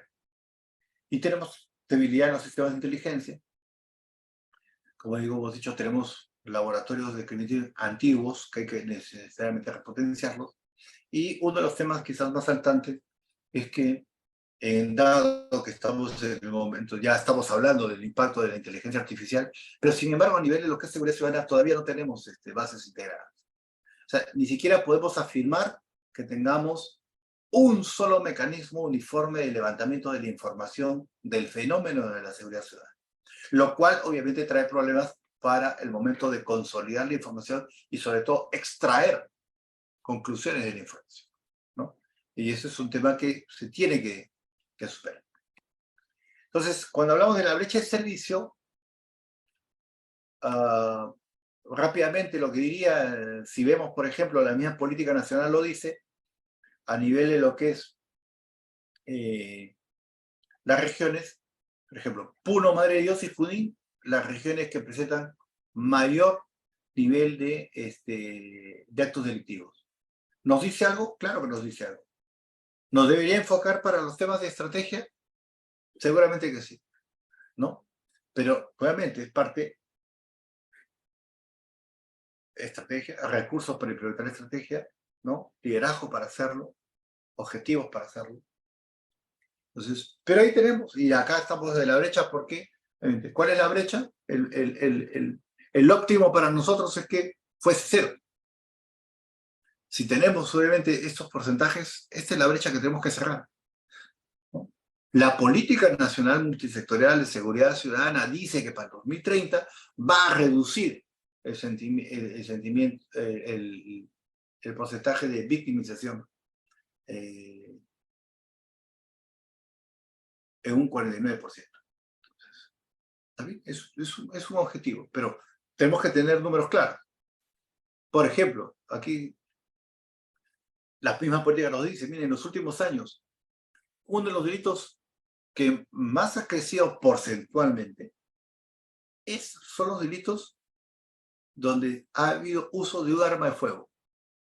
¿Y eso qué nos quiere decir? Nos quiere decir, obviamente, que nos habla del cambio, va incrementando la agresividad del delito. Siempre, lo decimos, hace un par de semanas se detuvo a unos ladrones que quisieron secuestrar, unos secuestradores que quisieron secuestrar a una empresaria, y por la intervención de un grupo de efectivos policiales, no, gracias a Dios, eso no se dio. ¿Con qué se intervienen estas personas? Con 3 armas de fuego, 9 parabellum. Entonces, la lógica dice que el ladrón que sale con un arma de fuego, y sobre todo de ese tipo, no sale pues a amedrentar, sale dispuesto a utilizarlo. Entonces, nos habla de, nuevamente, la agresividad, cómo es que el tema de la violencia en el delito se va presentando y se va incrementando, que es lo que todos nosotros vemos, y por eso es que lleva los niveles de la victimización a nivel de lo que es la percepción de la victimización a niveles superiores al 82%, ¿no? Algunos vimos que superiores al 90%. Entonces, también tenemos, por ejemplo, y aquí igual las estadísticas, este indicador es el que dio el año pasado la política al momento de su aprobación, y este es el último informe que ha sacado el INEI en mayo de este año, donde también se presenta un incremento en lo que es el tema de los delitos con uso de arma de fuego, ¿no? De igual manera, un detalle, sin embargo, positivo es que el último informe de INEI nos dice que del año pasado a este año, en el periodo de evaluación, septiembre-febrero, se ha incrementado la cantidad de población que denuncia delitos. Porque uno de los grandes problemas que se tiene es que siempre se dice que un 80-85% de la población no denuncia el delito que sufre. ¿Y por qué no lo denuncia? El mismo informe del INEI nos lo dice, ¿no? O sea, mayoritariamente las personas piensan que es una pérdida de tiempo. ¿Por qué piensan que es una pérdida de tiempo? Y también porque no confían en los operadores de justicia. Hay que hacer un trabajo fuerte, obviamente, dentro de los operadores de justicia, porque, como dijimos, un factor de riesgo es la corrupción dentro de los operadores de justicia. Pero otro también es que el sistema, si se denuncia a alguien y se ve que sale, entonces obviamente ya, ¿para qué lo vuelvo a denunciar? Entonces, luchar contra esa desconfianza es un pilar fundamental del tema de seguridad ciudadana. Entonces, este es un indicador positivo que ha dado el INEI, que esté mejorando ese ratio de presentación de denuncias. También se ha señalado, ha disminuido un poco por ejemplo, en los últimos indicadores que ha sacado el INEI, la presencia de la policía en los barrios, ¿no? Entonces, eso es un tema que hay que considerarlo. La policía, todos lo conocemos, en los últimos meses se han notado varios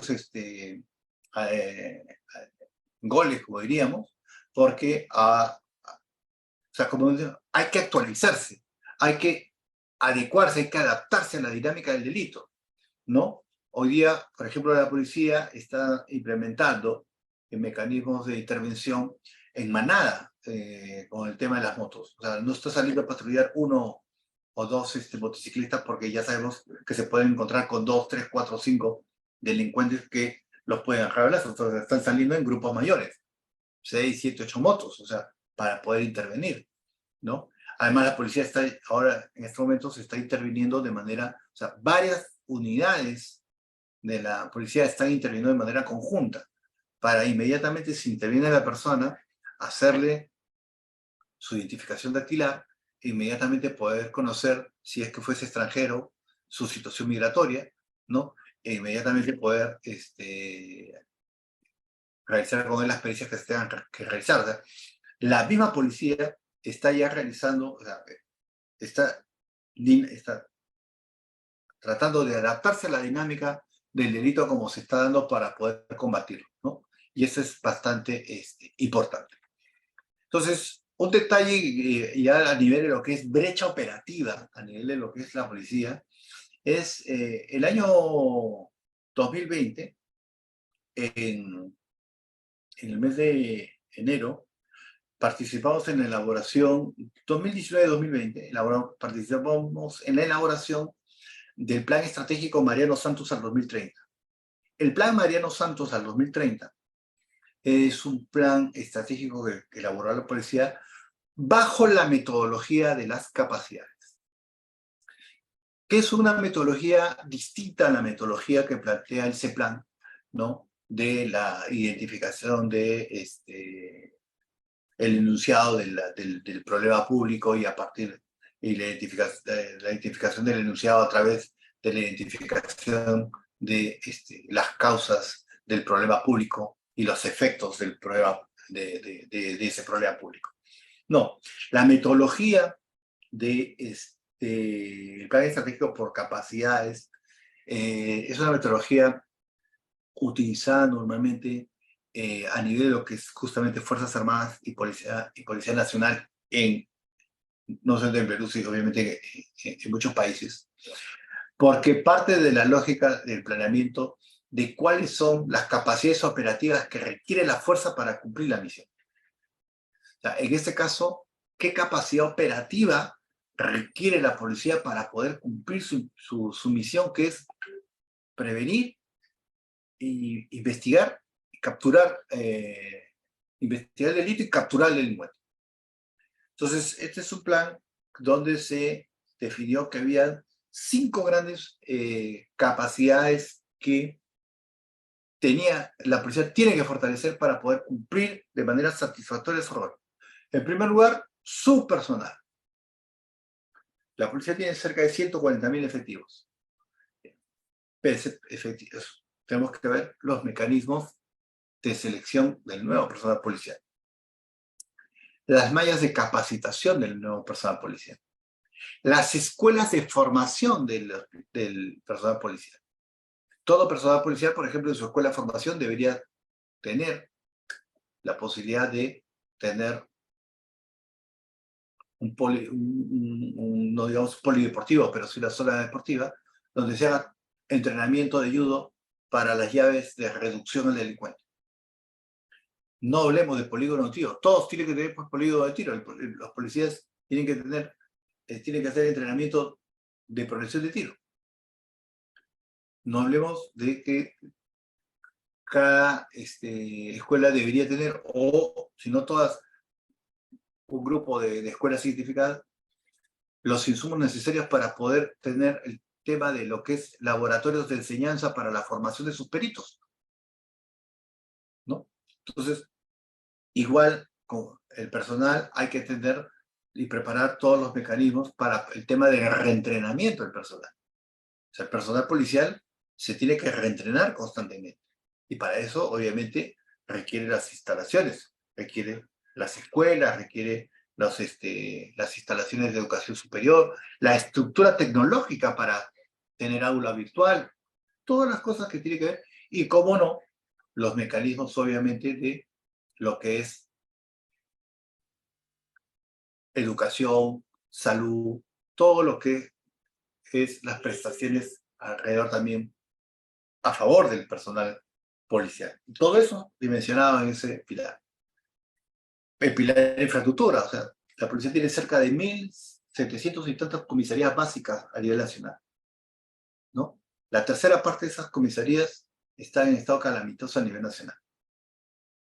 Tenemos 500 comisarías básicas consideradas estratégicas a nivel nacional que no tienen conexión de internet. Entonces, esa infraestructura física, tecnológica, se tiene que implementar. Laboratorios. Como decíamos, no es que no tengamos laboratorios, sí hay laboratorios. Los en Lima están en España, en la Avenida España y en Aramburú. Pero ya son laboratorios ya antiguos. O sea, hay que remodelarlos, hay que repotenciarlos, hay que equiparlos con mejor equipo. Y ahí viene el otro pilar, equipamiento. O sea, se necesita patrullaje, se necesita laboratorio, se necesita munición, o sea, todo lo que equipos de protección. Se necesita tecnología, por supuesto que se necesita tecnología, ¿no? Un equipo de criminalística, por ejemplo, está desarrollando un sistema, ¿no?, de identificación, ¿no?, de rostros, ¿no?, para poder justamente luchar contra la delincuencia. Y ese es un desarrollo propio de la policía que se está llevando a cabo, ¿no? Y es obviamente súper positivo porque cualquier contratación en la calle de un sistema de ese tipo, que viene a ser por los sistemas estos Proctor y el reconocimiento facial, cuesta pues una licencia, pero eso es un desarrollo propio de la policía que se está trabajando. Pero hay que darle soporte con servidores, ¿no? Hay que darle soporte con servidores, hay que darle soporte con con un centro, con un centro de datos. Ese centro de datos tiene que tener backup. O sea, y finalmente la policía tiene que, su potencial, la imagen. O sea, la policía es una entidad constantemente, diariamente en contacto con la ciudadanía, diariamente en contacto con el vecino. Entonces, no solamente tenemos que acostumbrarnos a ver, o lo que antes lamentable era que solamente veíamos cosas negativas. Ahora estamos viendo bastantes intervenciones positivas, muchísimo ha mejorado la imagen de la policía. Eso se tiene que seguir fortaleciendo, se tiene que seguir implementando. Pero ¿cuál es el dato que les quiero dar? Todo este plan, para los próximos, hasta el 2030, estamos hablando de una brecha presupuestal de 23.592 millones de soles que se tienen que invertir de aquí hasta el año 2030, si es que se quiere realmente que la policía tenga las capacidades de combatir el delito como todos nosotros queremos. Pero ese es un programa ese es un plan que se elaboró en 2020. 2021, 2022 no ha recibido el presupuesto que se había proyectado para esos años. Entonces, seguimos teniendo la brecha. Por ejemplo, estas son la relación de las comisarías que han sido afectadas, algunas quemadas durante las marchas de final del año pasado y comienzos de este año. Hay que invertir para recuperarlas, ¿no? En Puno y en Arequipa y en Apurímac. Y estas son la infraestructura de comisarías que se ha perdido en el norte por las lluvias, o sea, que han sido afectadas en sus techos, en sus pisos, en sus paredes, y donde se va a tener que, hoy por hoy, prácticamente estas comisarías están brindando sus servicios de manera muy, muy limitada. Entonces, la brecha, como decía, es cambiante, o sea, es dinámico, es el sistema, y esta brecha no estaba considerada en el Mariano, pero es una realidad. Y ya vienen las próximas lluvias, seguramente van a ver, la brecha va a crecer. Entonces, bueno, la política es un paso importante.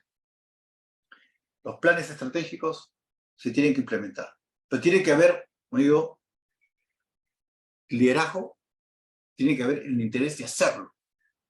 Si no, nuevamente van a ser siempre libros de colección para la biblioteca de cualquier persona. Por ejemplo, estos son los laboratorios que tenemos, que tiene la policía a nivel nacional, ¿no? El nivel 1 es el más importante, que son los que tenemos aquí en Lima, en España y Garamburu. Pero como digo, son los mejores, pero siendo los mejores, son deficitarios para la realidad actual. Entonces, los laboratorios que tenemos en regiones atienden cosas mínimas porque no tenemos, puede que el laboratorio no tenga reactivos. Es un problema de equipamiento y de logística que tiene que ser superado. Entonces, por eso, ¿qué es lo que se propone? Mire, si se quiere atacar el tema de seguridad ciudadana, entendiendo este tema como un sistema, partiendo desde los factores de riesgo propios de la policía, pero como punto de partida, hay tres cosas que hay que abordar. En primer lugar, una reforma normativa, donde se discuta, como hemos dicho, los roles en materia de lo que es investigación criminal, ¿no? Para que la policía recupere nuevamente la titularidad de la investigación criminal y lleve adelante, y la fiscalía mantenga su rol como el titular de la acción penal, ¿no? Y garante la legalidad del trabajo que se realiza. Pero la investigación criminal como tal debe quedar en manos exclusivamente de la Policía Nacional. Pero para ello, evidentemente, tenemos que fortalecer el otro punto, que es la criminalística y la inteligencia. A nivel de la que es criminalística, por ejemplo, o sea, tenemos varios laboratorios, tenemos una cadena logística para atender los laboratorios, pero tenemos que fortalecer los laboratorios, tenemos que construir, y se propone la construcción del nuevo laboratorio central de la policía en Chorrillos, el fortalecimiento del laboratorio en España, y el fortalecimiento de 4 laboratorios en las regiones. Ya se está implementando, ya se implementó el laboratorio en Tacna, se está implementando el laboratorio en Arequipa, ¿no? Pero ciertamente hay que implementar fortalecer el laboratorio Chiclayo o en Piura, y también en el centro. ¿Para qué? Para la atención rápida del tema del delito, porque nuevamente, si la investigación criminal no va al ritmo de los plazos de los procesos penales, lo que pasa ahí también es que se corre el riesgo de que el delincuente salga libre porque no se ha generado la prueba científica que dé respaldo a su detención. Entonces, por eso es la importancia. Entonces, es interesante pensar dentro de la Dirección Nacional de Criminalística y lo que es la Dirección de Criminalística propiamente dicho, que tiene que ver con los laboratorios, a lo cual se le puede cambiar la naturaleza y convertirla en una unidad ejecutora para que ellos, que son los especialistas en esa materia, dimensionen sus necesidades y puedan manejar la cadena logística del resto de laboratorios a nivel nacional. Porque siendo laboratorios, los laboratorios en las regiones dependen del jefe de la región, no dependen del INPA. Entonces ahí hay un problema en la cadena logística que se tiene que solucionar. Y para ello, a nivel institucional, en la reforma normativa, plantear obviamente una reforma normativa respecto a la estructura organizacional, y me olvidaba también un proyecto de ley que ya está en el Congreso en estos momentos, que es para fortalecer la infraestructura policial para que los gobiernos regionales puedan invertir, ya no solamente en el mantenimiento de comisarías, sino que también puedan invertir en tecnología, puedan invertir en equipamiento, puedan invertir en salud, ¿no? Y esto otra vez a través de la relación del Ministerio Interior con los gobiernos regionales, ¿no? Y para eso, a nivel ejecutivo institucional, hay que fortalecer tanto el tema del equipamiento tecnológico como la formación de los equipos para elaborar los proyectos de inversión, ¿no? O los proyectos IOR. Por eso, en los primeros 30 días debiera de solicitarse la delegación de facultades en materia de seguridad ciudadana, crimen organizado, organización policial en materia de inteligencia criminalística, la modificación del código, dinamizar el tema del Sistema Nacional de Seguridad Ciudadana, convocarlo, establecer, ya por lo pronto tendría que ya haber salido la directiva para la elaboración de los planes 2024, pero en este momento es tomar control, o sea, hay que tener una relación muy fuerte con las regiones y con los, para exigirles el cumplimiento del tema de la elaboración de los planes de acción regional y local de seguridad ciudadana, fortalecer los programas de vecindario y barrio seguro. Es importante lo que hemos dicho, o sea, es ilógico que hoy, estando ya en el mundo de la tecnología, estando ya entrando al mundo de la inteligencia artificial, todavía no tengamos bases de datos unificadas. Es importante entrar en convenios, por ejemplo, con más bancos, con FIE, con entidades, sobre todo porque lo que se necesita es poder tener acceso a la información para los procesos de investigación. Y para eso se tiene que dar también una normativa específica, como por ejemplo para el tema de las cámaras de vigilancia en las calles y en las empresas. Se tiene que haber disposiciones claras que digan que el tema de las cámaras en los negocios es como el tema de sacarte tu licencia de funcionamiento. También tu licencia para el uso de las cámaras, porque tiene que tener unas características mínimas para que puedan ser leídos por los sistemas de reconocimiento facial. Y además tiene que existir la obligación de entregarle la información a la policía en un proceso de investigación. No puede ser que en proceso de investigación la empresa no entregue su cámara o demore un tiempo fuera de lo prudencial que atente contra, como digo, la investigación adecuada y sobre todo el juzgamiento del delincuente. Y ya hay que llevar, pues, para esto convenio con los GORES y los gobiernos locales para fortalecer los acuerdos de inversión para cerrar las brechas que están identificadas, ¿no? Bien importante, acorde con también lo que se ha planteado en el plan estratégico del Poder Judicial, sacar adelante los pilotos ya en los juzgados de flagrancia, ¿no? Que no es otra cosa que los puntos de reunión de la policía, del Ministerio Público y los juzgados para la intervención y juzgamiento rápido del delincuente. Y lo otro que, como digo, hay que fortalecer el entorno, obviamente, de la familia policial a través de lo que es la puesta en marcha de la emergencia en el sistema de salud policial y también educativo, ¿no? Y ya para los 90 días, lo que debería hacerse es también sacar el tema del fortalecimiento de la ley de serenazgo, el tema de la formación de la escuela de serenazgo, fortalecer la coordinación con ellos. No porque el sereno vaya a reemplazar a la policía, porque como siempre se ha dicho, el sereno debe cumplir un rol de alerta temprana. No puede suplantar o pretender suplantar el rol del policía. Sin embargo, sí tiene que haber una relación muy directa y muy cercana para el tema de fortalecer, por ejemplo, los patrullajes en conjunto, ¿no? Impulsar la construcción de los laboratorios, hay que implementar las especialidades y trabajar las líneas de carrera de las especialidades policiales, ¿no? Y hay que implementar los sistemas tecnológicos claves hoy por hoy, que como digo, uno es el sistema integral de detección y reconocimiento facial, que lo está trabajando, como señalado, un grupo de oficiales y personal subalterno y civil de la Dirección de Criminalística, ¿no? Hay que implementar y modernizar, hay que modernizar sobre todo los sistemas de identificación dactilar y balística en la policía, porque ya tienen, son bastante antiguos y ya tienen problemas de funcionamiento, hay que actualizar, ¿no? Bueno, eso es todo lo que yo quería compartir. Yo sé que he tratado de abordar toda la problemática del sistema de seguridad ciudadana. Sé que he hecho un apretado compendio, pero como hemos venido diciendo, ¿no? Es un tema complejo altamente volátil y con muchísima incertidumbre, pero cierro con esta idea, ¿no?